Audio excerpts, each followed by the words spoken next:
वहीं जमने वाली विटामिन ए दवा के प्रयोग पर लगी पाबंदी। आगरा और एटा सहित अन्य जिलों में भेजी गई नई दवा।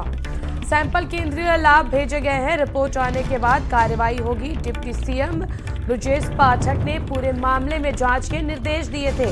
जांच और रिपोर्ट आने के बाद कंपनी के खिलाफ अब कार्रवाई होगी। आपको बता दें कि हाल ही में एक विटामिन की ऐसी सिरप इस्तेमाल की जा रही थी, विटामिन ए की, जो जम जा रही थी और ये भी अंदाजा लगाया गया था कि शायद यह दवा जो है वो नुकसान पहुंचा सकती है। लोगों के स्वास्थ्य के साथ खिलवाड़ किया जा रहा है, जिसके बाद से आगरा और एटा सहित अन्य जिलों में अब नई दवा भेजी गई है। सैंपल केंद्रीय लैब भेजे गए हैं। रिपोर्ट आने के बाद अब कार्रवाई होगी।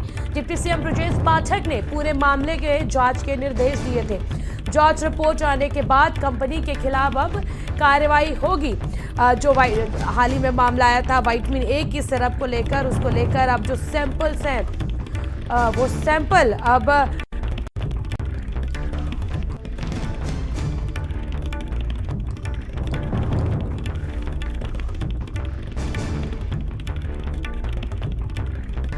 जमने वाली विटामिन ए दवा के प्रयोग पर पाबंदी लगा दी गई है। आगरा और एटा सहित अन्य जिलों में भी भेजी गई थी नई दवा।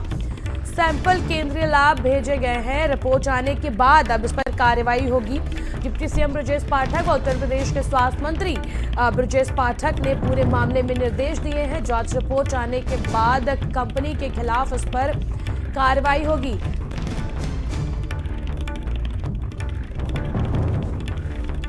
संवाददाता संदीप खेर इस खबर पर अधिक जानकारी के लिए हमारे साथ जुड़ चुके। संदीप, देखिए हाल ही में एक जो विटामिन ए की सिरप के जमने का मामला सामने आया था, किस प्रकार से अब आगे कार्रवाई की प्रक्रिया इस पर हो रही है और किस प्रकार से इस पर रोक लगा दिया गया है इस्तेमाल से?